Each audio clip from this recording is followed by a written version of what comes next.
Ողջույն, Կենտրոն հեռուստաընկերության եթերում Medpress-ն է։ Մենք շարունակում ենք խոսել այն ամենի մասին, ինչը կապված է առողջության հետ։ Այսօր խոսելու ենք վերարտադրողական առողջության մասին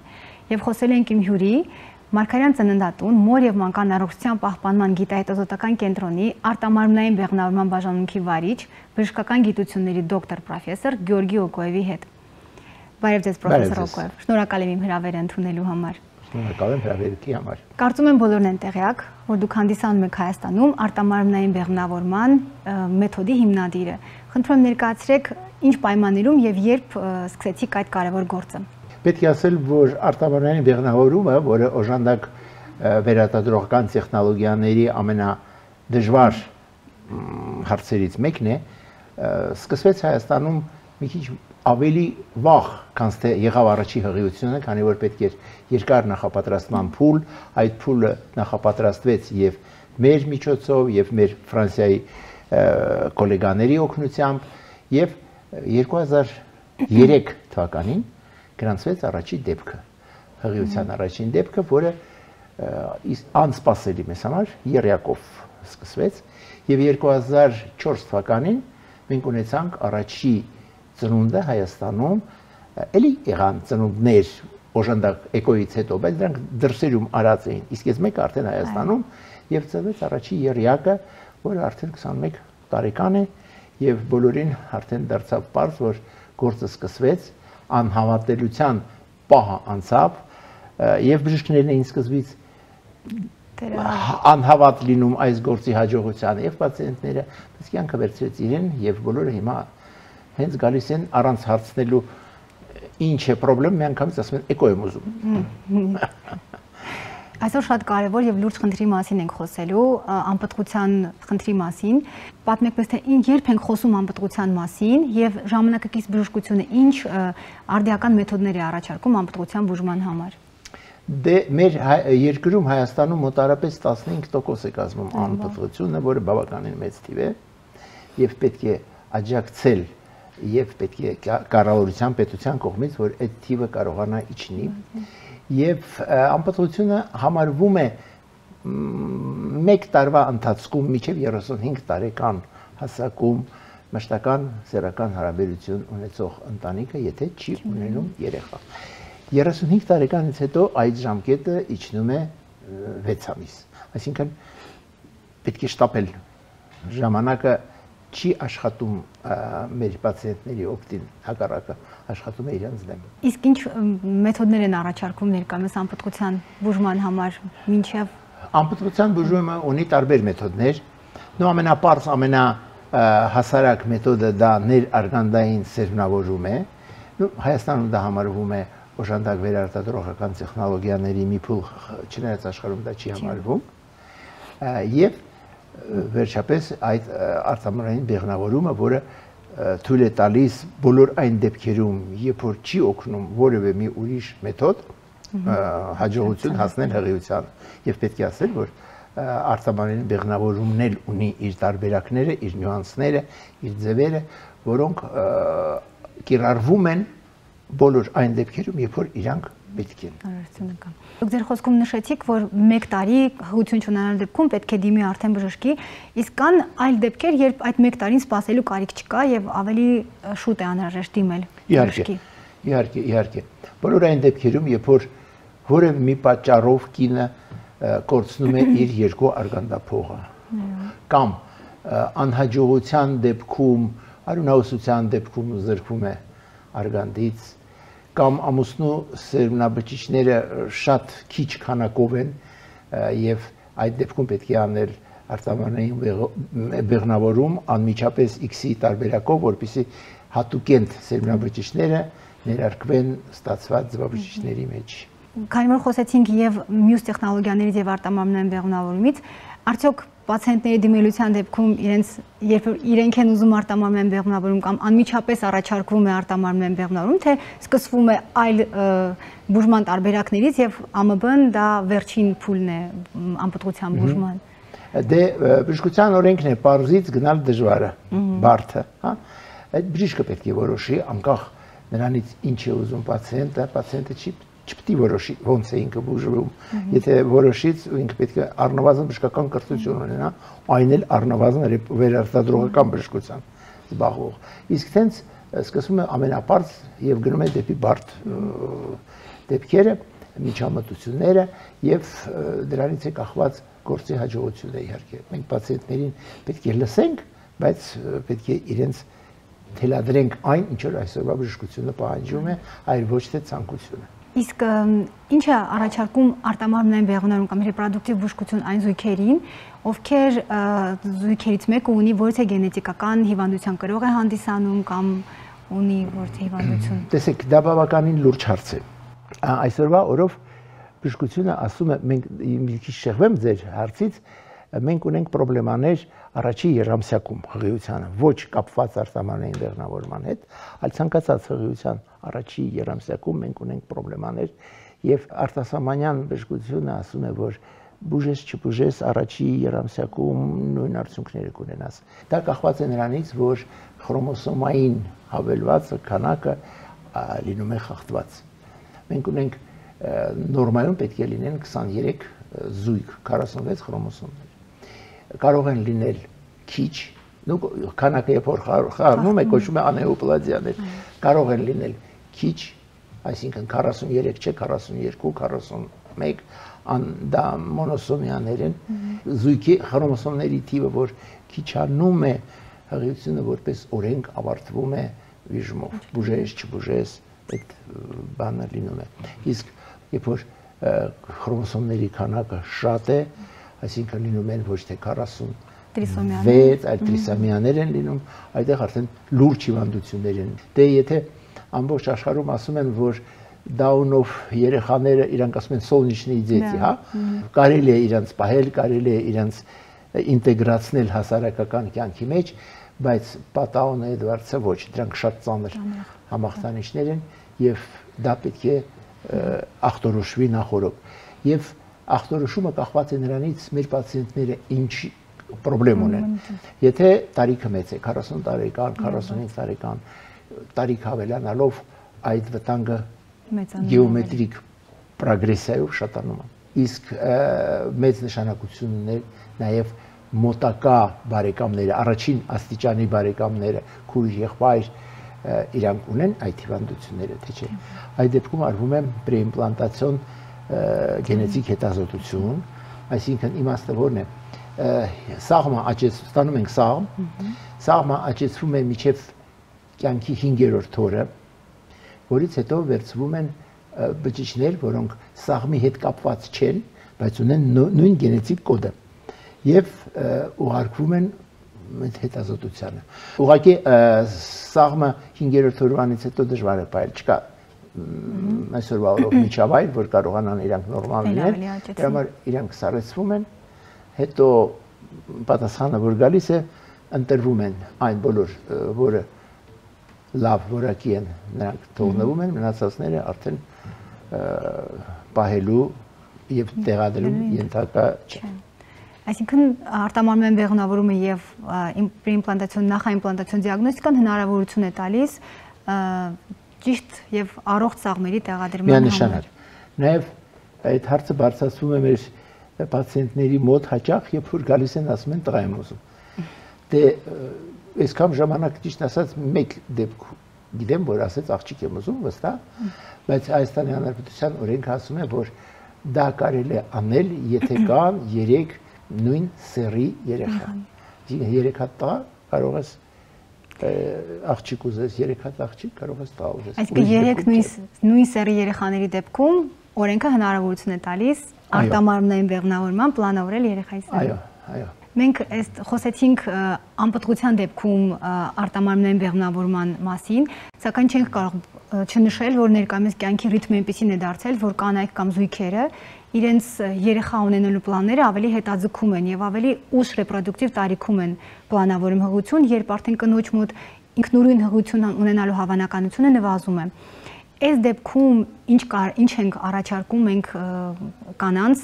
օգնելու համար, որպեսզի ավելի ուշ տարիքում խնդիրներ չունենան։ Դե առաջարկում ենք մի քիչ հիշել ինչի համար են ստեղծված, վերարտադրողության համար Եվ չնայած ինչ էլ ասես կինը մի բան որ որոշում է ամուսինը չի կարողանա փոխի իր որոշումները, սակայն այո, դա խնդրեմ է ոչ թե միայն Հայաստանի համար, ամբողջ աշխարհի համար խնդրեմ է, երբ որ կանայք սկսել են զբաղվել կարիերայով, սկսել են տեխնոլոգիականով, հետո դոկտորականով, հետո ես չգիտեմ, ժամանակները փոխվել են, բայց ժամանակը փոխվում է եւ միգուցե կարող է կոպիտ բան ասեմ, բայց կինը ստեղծված է բնությամբ ծնունդ պարգևելու, կյանք պարգևելու համար եւ այդ կյանքը առանց տղամարդու կյանք կարելի է պարգևել։ Բժշկությունը այսօր կարող է դա անել, բայց առանց կնոջ չի ստացվում։ Դրա համար պետք է ժամանակին անել բոլոր հարցերը, կսպասեն եւ աշխատանքը, կսպասեն եւ պաշտոնները, բայց երեխա ունենալը կարեւոր է ժամանակին, որ երեխաները լինեն հեշտ եւ ստացվեն հեշտ եւ լինեն առողջ։ Այ ամենակարևորը դա է։ Կարծեմ ձեր խորհուրդը կլսեն մեր պացիենտները։ Իսկ եթե կինը երիտասարդ տարիքում ունի զուգընկեր եւ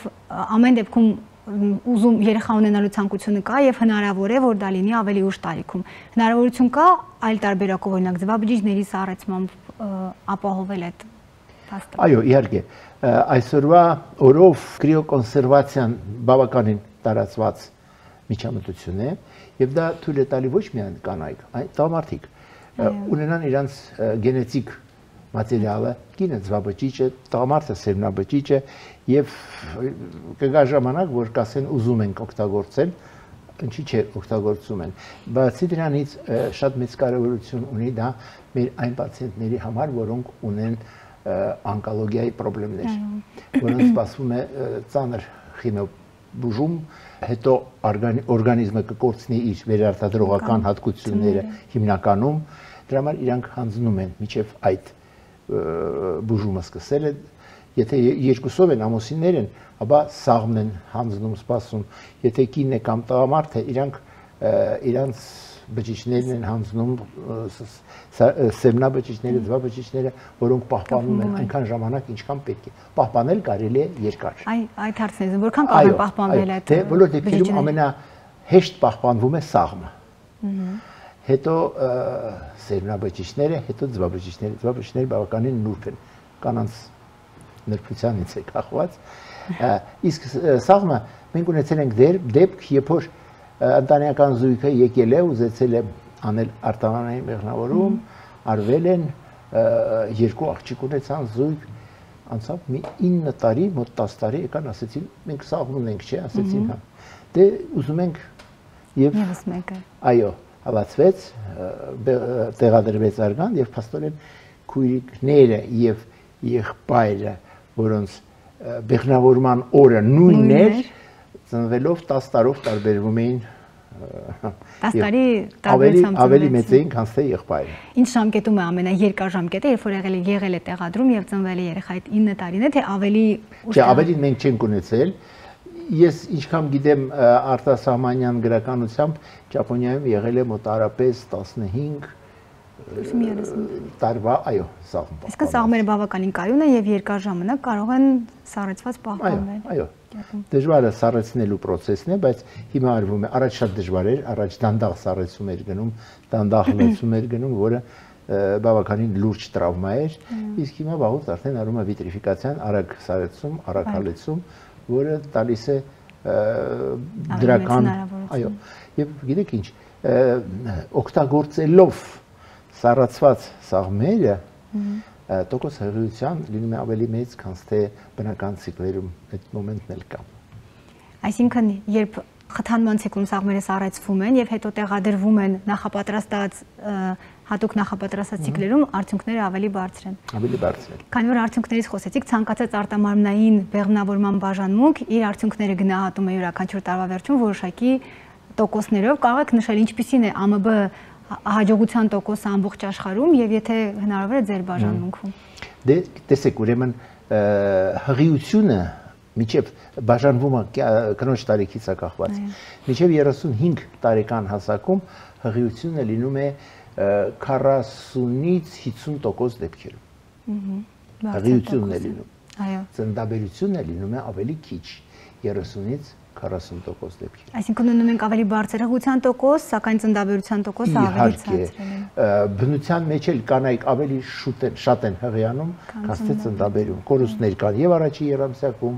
եւ հետագայում, հա 35 տարեկանից հետո այդ թիվը դառնում է համապատասխան իջնում է 30-40, իսկ ծննդաբերությունը 20-25% դեպքում։ Դրանից ավել արդեն 10-15%-ի մասին է գրում խոսակցությունը։ Այն էլ հաճախ երբ որ օգտագործվում են ավելի մեծ տարիքում դոնորական ձևաբջիջներ։ Մենք միջին համապատասխանում ենք այն բոլոր ցուցանիշներին, ես դրանով հպարտանում եմ,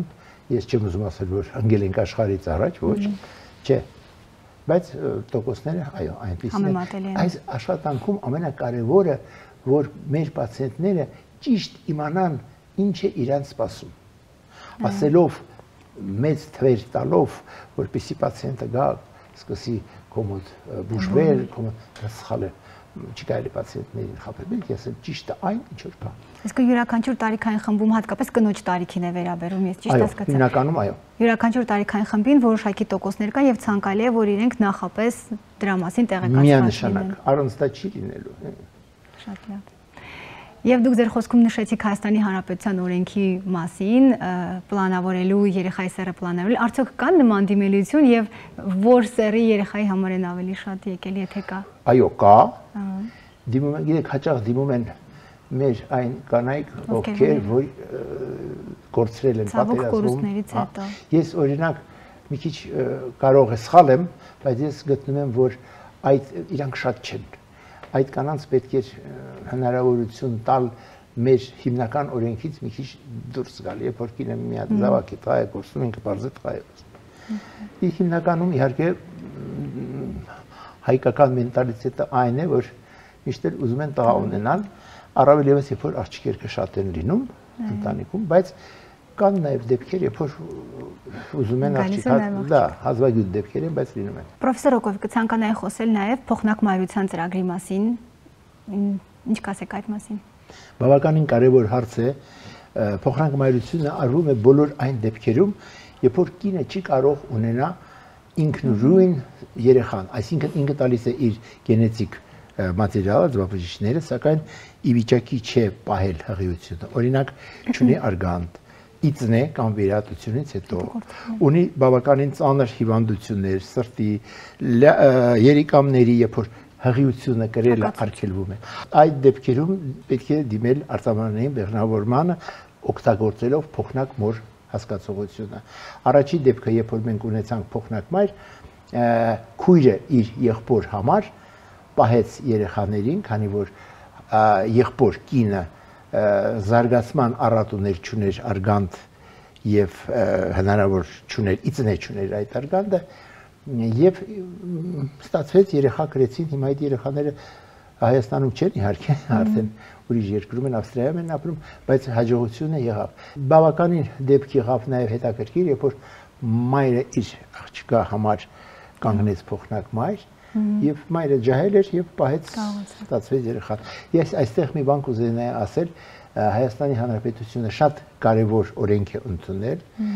որ փոխնակ մայրը կարող է լինել միայն Հայաստանի Հանրապետության քաղաքացին,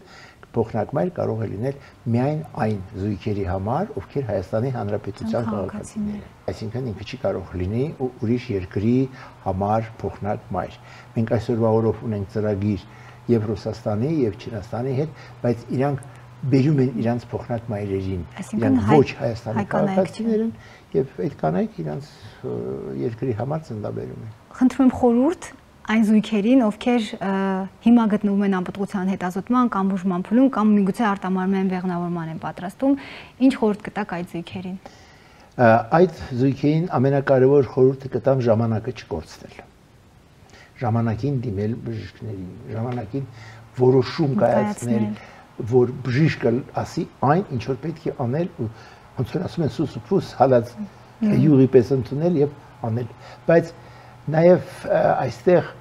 ես մեծ ցանկություն ունեմ ասելու մեր կանանց, որ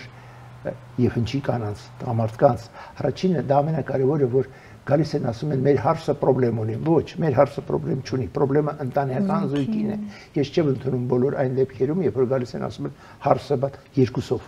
Դա խնդրեմ է ընտանիքի, երկուսի խնդրեմ է եւ պետք է կան համոզված, որ կհաղթահարեն։ Գիտեք, սա մի օրվա գործ չի։ Դա մեկ-մեկ բավականին երկար ժամանակ է պահանջում։ Ախտորոշումը, խթանումը, բուժումը, լինում են անհաջողություններ, դե դա պետք է։ Ոնց որ ասում են ճանապարհը կհաղթահարի գնացողը, հա, ես ռուսերեն ասել, դարոգա սիրիտ իդուշի։ Դիմա այդ պետք է